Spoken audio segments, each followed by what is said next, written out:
This week's question was so juicy, it's going to require a two-part series. Keep your eyes open for part 2. Good morning and welcome to the King's Court. My name's Charlie King. I'm a business and a life coach, and here on the King's Court we answer coaching questions and we address coaching topics. I invite you to subscribe. I'd like you to be part of this conversation. You can subscribe and comment below and add your questions, and you may see them answered here on the King's Court. Today's question comes from Greg in Shanghai. His question is, I'd love to hear your insights on conducting a 2014 annual review and personal game plan for 2015. It's a great question, Greg.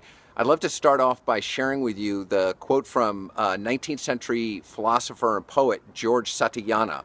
He's the one who's famously credited for saying, "Those who cannot remember the past are condemned to repeat it." Rarely does it seem we take proper stock of what happened in the previous year. But it seems like we should probably start with a question like why? Why would we bother? What's the value of looking back? Well, there are a number of really good reasons, and here are a few reasons for you to consider when you take a look back at 2014, how it went for you, and how you'd like 2015 to go. Take a look back at 2014 and see what you accomplished. I'd bet dollars to donuts that you achieved far more than you'd expected. And if you have a hard time remembering, reach out to a coworker, a friend, or a spouse, and ask them to go through the year with you and see what they remember. Very often our memories are filled with things that didn't work out the way we wanted, but you'd be surprised at how much you actually accomplished. The next reason to take a look back is because it provides some altitude.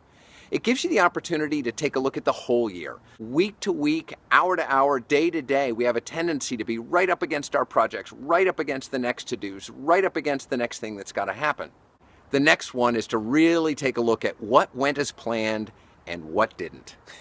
Very often we have expectations going to projects when we design the project, when we get in action around the project, but how it turns out rarely looks exactly like the way that we planned it. What I might suggest here is this is an opportunity for us to really dissect that. How do we expect it to go, and how did it turn out? What went as planned and what didn't? And what we can learn from that will have a huge impact on the coming year. If you notice that projects didn't go as planned, this is where the gold is. When things don't go as planned, we react instead of act. We'll take in a reaction or a piece of information or something that doesn't go the way we expected.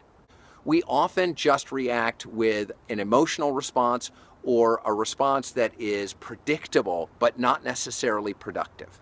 It's our opportunity to choose a different path. The great question that you can ask yourself is, what did we learn? What are we taking away from this that we can take forward? The reality is, it's going to happen all the time. Things rarely go the way we expect or plan. As a leader and as an individual, looking back at the year gone past is not an invitation to beat yourself or your team up. It's an invitation to see what worked and what didn't work. And here's what I learned from it. And how can I make sure that that doesn't happen again or is less likely to happen again? This is Charlie King, and this has been the King's Court. See you next week.